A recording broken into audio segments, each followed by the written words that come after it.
ಎಲ್ಲರಿಗೂ ನಮಸ್ಕಾರ. ನಾನು ಜಡೇಶ್ ಇಬ್ಬರು ಡೈರೆಕ್ಟರ್, ಒಬ್ಬ ಹೀರೋ ಆಗಿ ಮೊದಲನೇದಾಗಿ ಅನ್ನದಾತರನ್ನ ಜ್ಞಾಪಿಸ್ಕೋತೀನಿ. ತುಂಬಾ ನೇರ ವಿಷಯಕ್ಕೆ ಬರ್ತೀನಿ. ನಮ್ಮ ಸತ್ಯಪ್ರಕಾಶ್ ಸಾರು, ಅಗೇನ್ ಸೂರಜ್ ಅವರು. ಒಂದು ಸಿನಿಮಾ ಆಗ್ಬೇಕಾದ್ರೆ ಮುಖ್ಯ ಅವರೇನೆ, ಅಂದ್ರೆ ಆ ಪ್ರೊಡ್ಯೂಸರ್ಸ್ ಇಲ್ಲ ಅಂದ್ರೆ ನಾವ್ಯಾರು ಇಲ್ಲ ಇವತ್ತು. ಸೊ ಹಾಗಾಗಿ ಅವ್ರನ್ನ ಜ್ಞಾಪಿಸ್ಕೊಂಡು ನಿಮ್ಗೊಂದು ಥ್ಯಾಂಕ್ಸ್ ಹೇಳ್ತಾ, ವಿಶೇಷವಾಗಿ ಹುಟ್ಟಿದಬ್ಬದ ದಿವಸ ನಾವು ಶೂಟಿಂಗ್ ಮಾಡ್ತಿರೋದು, ನನ್ನ ಅಭಿಮಾನಿಗಳಲ್ಲಿ ಕ್ಷಮೆ ಕೇಳ್ತೀನಿ. 2 ವರ್ಷ ಕಂಟಿನ್ಯೂಸ್ ಆಗಿ ಊರಿನಲ್ಲಿ ಹುಟ್ಟಿದಬ್ಬ ಮಾಡ್ತಿದ್ದೆ. ಸ್ಪೆಷಲಿ ಈ ಸರಿ ಡೇಟ್ಗಳು ಎಲ್ಲ ದೊಡ್ಡ ಆರ್ಟಿಸ್ಟ್ಗಳಿರೋದ್ರಿಂದ ಡೇಟು ಎಲ್ಲವೂ ಸಮಸ್ಯೆ ಆಗುತ್ತೆ ಅಂತೇಳಿ ಇಲ್ಲ ಹುಟ್ಟಿದಬ್ಬದ ದಿವಸ ಶೂಟಿಂಗ್ ಮಾಡೋಣ ಅಂತೇಳಿ ನಾವು ಶೂಟಿಂಗ್ ಮಾಡ್ತಾ ಇದ್ದೀವಿ. ಅದೊಂದು ಖುಷಿ ಇದೆ ನನಗೆ. ಎಲ್ಲೋ ಹುಟ್ಟಿದಬ್ಬಕ್ಕೆ ಎಲ್ಲೋ ಹೊರಗಡೆ ಹೋಗ್ದಿರಾ ಕೆಲಸ ಮಾಡ್ತಾ ಇದ್ದೀನಿ ಅನ್ನೋ ತುಂಬ ಒಂದು ಖುಷಿ ಇದೆ.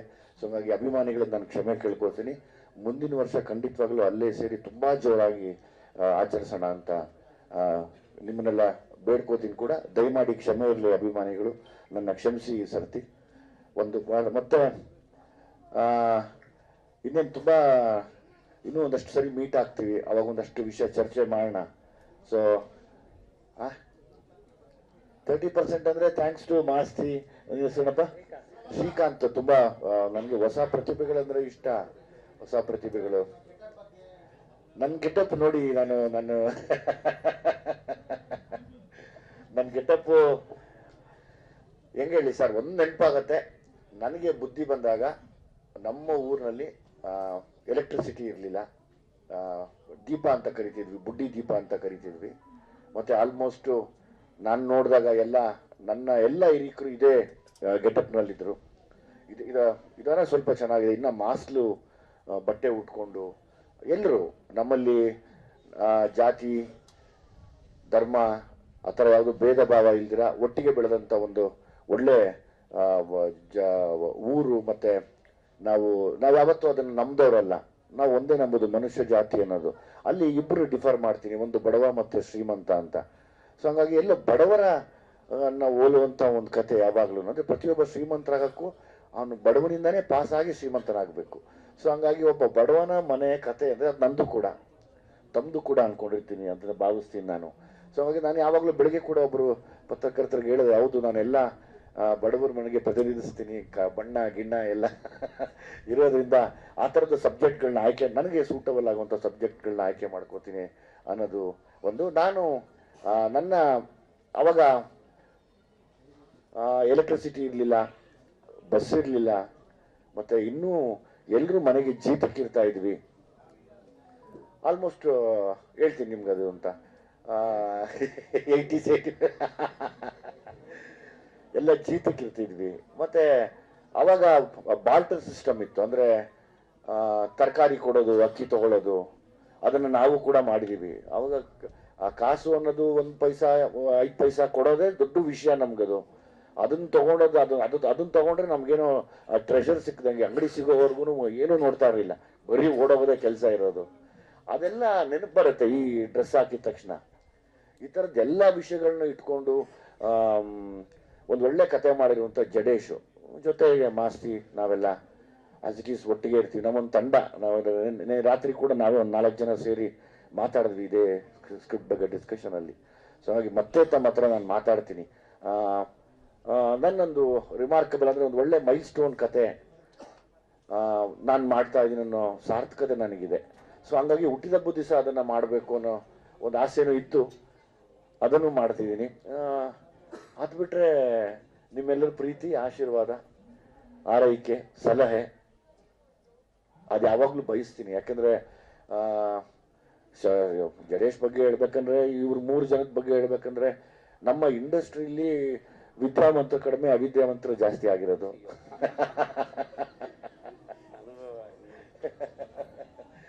ಸೊ ಹಂಗಾಗಿ ಒಬ್ಬ ಬಡವನ ಕಥೆನ, ನಿಮ್ಮೆಲ್ಲರ ಮನೆ ಕಥೆನ ನಾನು ಮಾಡ್ತಿದ್ದೀನಿ. ಎಲ್ಲರ ಆಶೀರ್ವಾದ ಇರಲಿ ಅಂತ ಕೇಳ್ತೀನಿ.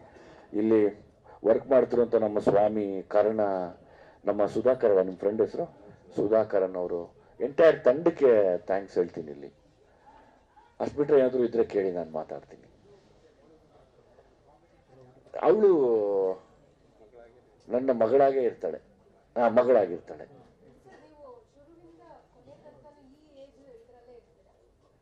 ಇಡೀ ಸಿನಿಮಾಲಿ ನೀವು ನನ್ನನ್ನು ಹಿಂಗೆ ನೋಡ್ತೀರ. ಸೊ ಹಂಗಾಗಿ ಜಡೇಶು ನನ್ನ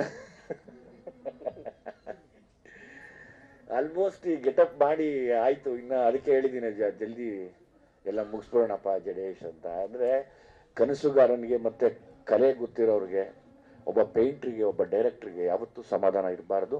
ಹಂಗೆ ಇರದೇ ಇರೋದೇ ಕರೆಕ್ಟು.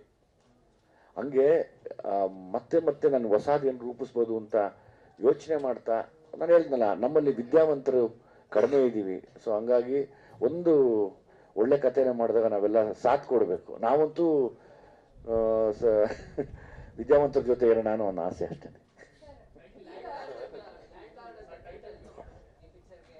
ಲ್ಯಾಂಡ್ ಲಾರ್ಡ್ ಅದು ನಾನು ಚಿಕ್ಕ ವಯಸ್ಸಿಂದನೂ ಕೇಳಿದಂಥ ಪದಗಳದು. ಲ್ಯಾಂಡ್ ಲಾರ್ಡ್, ನೀನೇನು ದೊಡ್ಡ ಲ್ಯಾಂಡ್ ಲಾರ್ಡಾ ನೀನು? ಹೌದಾ, ಅದೇನು ದೊಡ್ಡ ಲ್ಯಾಂಡ್ ಲಾರ್ಡ್ ಥರ ಮಾತಾಡ್ತೀಯ ನೀನು? ಓ ಹೌದಾ ಅಂತ. ಅದೇ ನೀನೇನು ದೊಡ್ಡ ಭೂ ಮಾಲೀಕನ ಅಂದರೆ ನಮ್ಗೆ ಅವಾಗ ಅರ್ಥ ಆಗ್ತಾ ಇರಲಿಲ್ಲ. ಅದು ನಮಗೆ ಗೊತ್ತೇ ಆಗ್ತಿರ್ಲಿಲ್ಲ. ಏನಕ್ಕೆ ಈ ಪದ ಹೇಳ್ತಾರೆ ಅಂತ ಹುಡುಕ್ತಿದ್ವಿ ನಾವು. ಅವಾಗ ಹೇಳೋರು, ಅದೇ ಕಣೋ ಲ್ಯಾಂಡ್ ಲಾರ್ಡ್ ಅಂದರೆ ಜಮೀನ್ದಾರರು, ಜಮೀನಿರೋರ ನೀವು ಅಂತ. ಸಮ್ಟೈಮ್ಸ್ ನಾವು ಕನ್ನಡದವರಾಗಿನೂ ಇಂಗ್ಲೀಷ್ ಕಲೀಲಿ ಅಂತ ಇಂಗ್ಲೀಷ್ ಮೀಡಿಯಂಗೆ ಮಕ್ಕಳನ್ನ ಹಾಕ್ತೀವಿ. ಸೊ ಹಂಗೆ ನಮ್ಮ ಕನ್ನಡದ ಪಿಕ್ಚರ್ಗೆ ಒಂದು ಇಂಗ್ಲೀಷ್ ಪದಗಳನ್ನ ಉಪಯೋಗಿಸಿದೀವಿ. ನಮಗೂ ಆಸೆ ಇರುತ್ತೆ ನನ್ನ ಮಗ ಇಂಗ್ಲೀಷ್ ಕಲೀಲಿ ಅಂತ. ಕಿತ್ತೇನೋ ಏನದು? ಆಳಿದವರ ಕಥೆ ಎಲ್ಲ ಅಳಿದು ಉಳಿದವರ ಕತೆ, ಆಳಿದವರ ಕಥೆ ಎಲ್ಲ ಅಳಿದು ಉಳಿದವರ ಕತೆ ಅಂತ. ನನ್ಗನ್ಸುತ್ತೆ ನನ್ನ ಮಟ್ಟಕ್ಕೆ ನಾವೆಲ್ಲರೂ ಅಳಿದು ಉಳಿದವರೇನೆ. ಬಟ್ ನಮ್ಗೆ ಅಳಿಯಕ್ ಬರಲ್ಲ. ಸೊ ಅವ್ರು ಅಳ್ಕೊಂಡು ಹೋಗ್ತಾವ್ರೆ ಮುಂದಕ್ಕೆ. ಸೊ ಹಂಗಾಗಿ ನಾವೆಲ್ಲ ನಾವೆಲ್ಲರೂ ಅಳೆದು ಉಳಿದವರು ಅಂತ ನಾನು ಬಯಸ್ತೀನಿ. ಆಕ್ಷನ್ ಅಂತೂ ಈ ಸತಿ ಜಡೇಶ್ ಫುಲ್ ಫ್ಲೆಡ್ಜ್ ಆಫ್ ಎಲ್ಲವನ್ನೂ ಇಟ್ಟಿದ್ದಾರೆ. ಆಕ್ಷನ್ ಇವರೆಲ್ಲ ಏನು ಅಂದ್ರೆ ವಿಷಯಗಳ ಜೊತೆ ಆಕ್ಷನ್ ಹೇಳ್ತಾರೆ, ಬರೀ ಆಕ್ಷನ್ನೇ ಸಿನಿಮಾ ಮಾಡೋದಿಲ್ಲ. ಸೊ ಅದು ನಮ್ಗೆ ವಿಷಯ ಇದ್ದಾಗ ಆಕ್ಷನ್ ಮಾಡಕ್ಕೆ ನಮ್ಗೆ ಅದು ತುಂಬಾ ಶಕ್ತಿ ಕೊಡುತ್ತೆ. ನಾನು ಇದಕ್ಕೋಸ್ಕರ ಫೈಟ್ ಮಾಡ್ತಾ ಇದ್ದೀನಿ ಅಂತ, ಕಮರ್ಷಿಯಲ್ ಪರ್ಪಸ್ಗೋಸ್ಕರ ಫೈಟ್ ಮಾಡ್ತಾ ಇದ್ದೀನಿ ಅಂದ್ರೆ ಅದು ವರ್ಕ್ ಆಗಲ್ಲ ಅದು. ಸೊ ಸ್ವಾಮಿ, ನಿನ್ ಬಗ್ಗೆ ನಾವೆಲ್ಲ ಮಾತಾಡಿದೀವಿ. ನಿನ್ ಬಗ್ಗೆ, ಕರ್ಣ ಬಗ್ಗೆ ಎಲ್ಲ ಹೇಳಿದೆ. ನಿನ್ಗೊಂದು ದೊಡ್ಡ ಥ್ಯಾಂಕ್ಸ್ ಸ್ವಾಮಿ. ತುಂಬಾ ಅದ್ಭುತವಾದ ಕೆಲಸಗಾರ ನೀನು. ನಿನ್ಗೆ ದೇವ್ರು ತುಂಬಾ ಒಳ್ಳೇದು ಮಾಡ್ಲಿ. ಸರಿ, ತೋಳಿಗೆ ಕೆಂಪು ಬಟ್ಟೆ, ಪೋಸ್ಟಲ್ಲಿ ಕೆಂಪುದ ಅದು ಕಲರ್ ಚೇಂಜ್ ಮಾಡ್ಬಿಟ್ರನಪ್ಪ.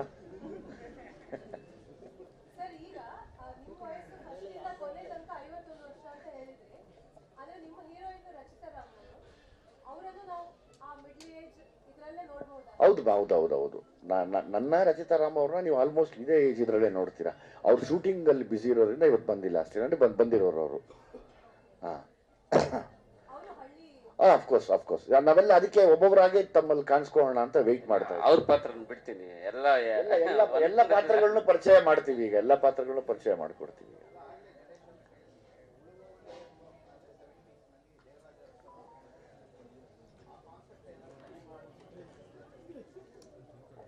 ಇಲ್ಲ ಅದಕ್ಕೂ ಇದಕ್ಕೂ ಯಾವುದೇ ರೀತಿಯಲ್ಲಿ ಸಂಬಂಧ ಇಲ್ಲ. ಬಟ್ ಒಂದು ಅಸ್ತಿತ್ವದ ಹೋರಾಟ ಇರುತ್ತೆ ಅಷ್ಟೇ. ಕಾರಣಗಳು ಬೇರೆನೆ, ಅದ್ರದ್ದು ಕಾರಣಗಳು ಬೇರೆ. ಇಲ್ಲ ಬಟ್ ಇದು ಅವರ ಪರ್ಸನಲ್ ಜಾಸ್ತಿ ಇರುತ್ತೆ. ಅಲ್ಲಿ ಅವನು ಸಮಾಜದ ವಿರುದ್ಧ ಹೋರಾಡ್ತಾನೆ. ಇವರು ಇಲ್ಲಿ ಪರ್ಸನಲ್ ತುಂಬಾ ಇರುತ್ತೆ. ಸಮಾಜದ ಕಾಸು ಸ್ವಲ್ಪ ಕಡಿಮೆ ಇರುತ್ತೆ. ಇಲ್ಲಿ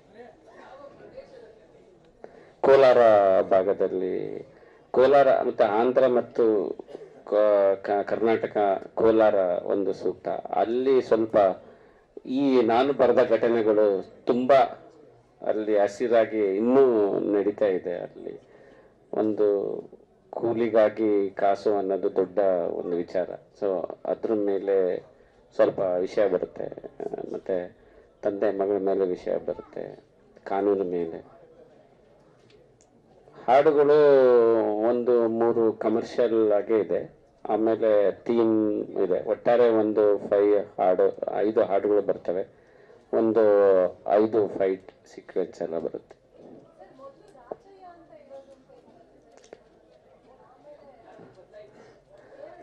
ಬದಲಾಗಿಲ್ಲ. ಬಟ್ ನಾವು ಶೂಟಿಂಗ್ ಮಾಡುವಾಗಾದ್ರೆ ಹೀರೋ ಕ್ಯಾರೆಕ್ಟರ್ ಬಂದ್ಬಿಟ್ಟು ರಾಚಯ್ಯ ಅಂತಾನೆ. ಅದು ಶೂಟಿಂಗ್ ಎಲ್ಲರೂ ಅದು ಹಬ್ಸಿ ಅದು ಮೀಡಿಯಾಗ ಹೋಗಿ ಅದೇ ಇರ್ಬೋದೇನೋ ಅಂತ ಅವರು ಬರ್ದಿರೋದ್ ಬಿಟ್ರೆ ನಾನು ಅಧಿಕೃತವಾಗಿ ಹೇಳಿಲ್ಲ. ಸೊ ಶೂಟಿಂಗ್ ಅಲ್ಲಿ ನಾವು ರಾಚಯ್ಯ ಅಂತ ಕರಿತಾ ಇರ್ತಿದ್ವಲ್ಲ, ಸೊ ಹಂಗೋಯ್ತು.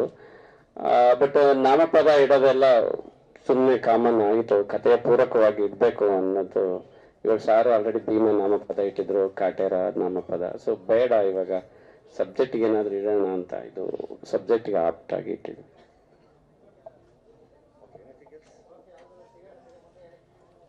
ಖಂಡಿತವಾಗ್ಲೂ ಹೇಳ್ತೀವಿ. ಈಗ ಥ್ಯಾಂಕ್ಸ್, ಎಲ್ಲ ಬಂದಿದ್ದಕ್ಕೆ thanks Rajesh sir, thank you very much. ಸ್ವಾಮಿ ಮಾತಾಡ್ತಪ್ಪ. ಆಯ್ತು, ತಂದ್ಬಿಡಿ, ಕೇಕ್ ತಂದ್ಬಿಡಿ.